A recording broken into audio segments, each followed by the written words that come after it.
A fan once low-blowed Randy Orton in the middle of a match, another tackled Bret Hart during a Hall of Fame speech, and that's just the beginning. In this video, we're counting down shocking real-life attacks on WWE superstars by fans who just couldn't separate fiction from reality. And this is exactly what happened in Cape Town, South Africa, back in 2013. Randy Orton had just beaten Big E at a WWE live event, and the Viper was celebrating his win in the corner of the ring, when suddenly, out of nowhere, a fan jumped in and hit Orton with a low blow. Security rushed in immediately, grabbed the attacker, and took him away. The man was arrested on the spot. His name was Chipo Sakabi, and he later revealed that he was an independent wrestler who went by the name Josie the Wrestling Machine.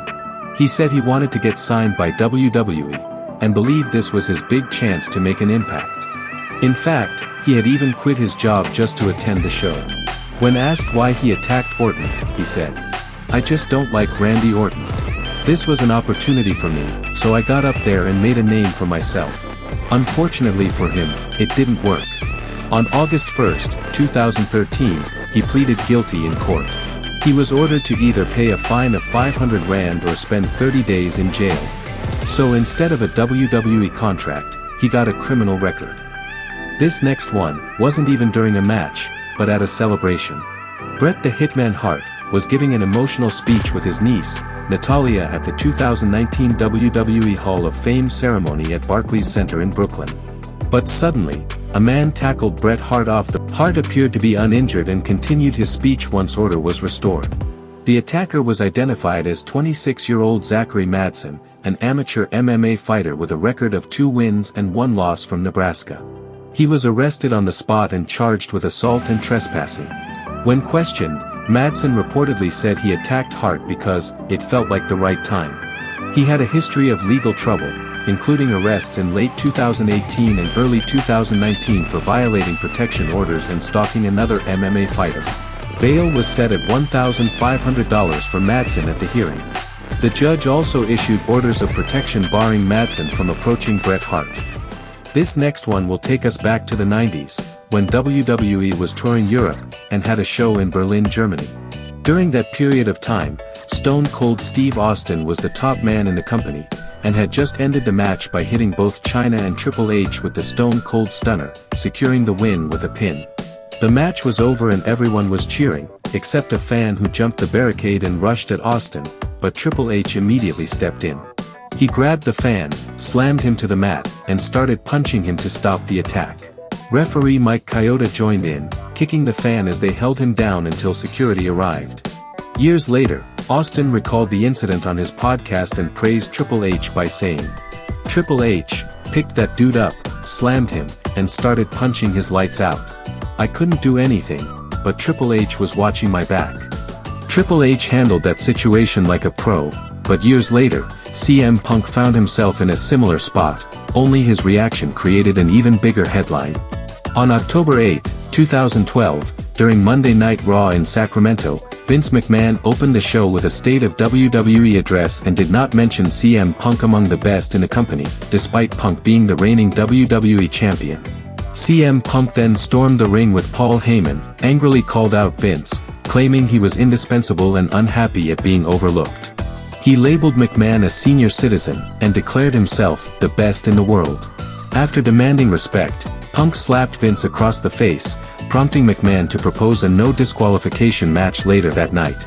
Later in the show, Punk and Vince engaged in a brawl, which escalated violently into a bitter confrontation involving steel steps, kendo sticks, and interference from Ryback and John Cena. Punk then escaped through the crowd. As Punk moved through person, hitting an innocent fan while thinking it was the aggressor. The moment went viral immediately. The fan filed a police report for knee pain. WWE admitted security was out of position and Punk apologized, saying, "I was up in the stands, surrounded.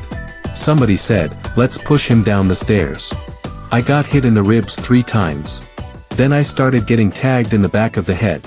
I lashed out in the heat of the moment and I apologize." Fortunately, the fan didn't press charges, and the situation was resolved. However, in 2009, things got even crazier when a referee became the target, right in the middle of a WWE Championship match. At SummerSlam 2009, John Cena faced Randy Orton for the WWE Championship. Cena earned the title shot by winning a beat-the-clock challenge on Raw. Fans expected a big match, but what happened was one of the most chaotic endings in WWE history. The match started normally, but soon things went off the rails. First, Orton shoved the referee and got disqualified. Vince McMahon came out and restarted the match. Then Orton tried to leave the arena for a count-out win, but the match was restarted again. Later, Orton pinned Cena with his feet on the ropes, but another referee caught him, and the match was restarted for the third time. Finally, Cena put Orton in the STF, and it looked like the match was over. But suddenly, a man in street clothes ran into the ring and grabbed referee Scott Armstrong from behind, choking him and dragging him down. The match stopped immediately. Cena and Orton looked shocked, and the crowd had no idea what was happening. Security removed the attacker, and everyone thought it was a real fan. But later, it was revealed that this was Bret DiBiase, the younger brother of Ted DiBiase Jr. It was all part of the storyline to help Randy Orton keep the WWE Championship. Now, imagine if something like this happened for real, and no one saw it coming. That's exactly what happened to Seth Rollins in 2021. In November of 2021, WWE fans witnessed one of the craziest moments on live television. During Monday Night Raw at the Barclays Center in Brooklyn, Seth Rollins was attacked by a fan as he walked up the ramp. But the reason behind this attack was even stranger than the moment itself. Rollins had just finished a security rushed in immediately, and referees helped separate them. Thankfully, Seth Rollins wasn't seriously hurt, suffering only a swollen lip. After the incident, the attacker was identified as 24-year-old Elisa Spencer from Brooklyn. And here's where things take a bizarre turn. Spencer later admitted he attacked Rollins because he bought nearly $3,000 through gift cards and payments, claiming it was for wrestling school and personal expenses. When Spencer realized he had been scammed, he became furious. He was charged with attempted assault and disrupting a live sporting event. Seth Rollins later said in an interview that the experience was terrifying. Scary last night, huh? Of course, yeah, it's terrifying, brother. This incident shows how dangerous catfishing can be, not just financially, but physically. It's also a reminder for fans to be careful online. WWE Superstar subscribe for more real stories from the world of WWE. Thanks for watching and see you in the next video.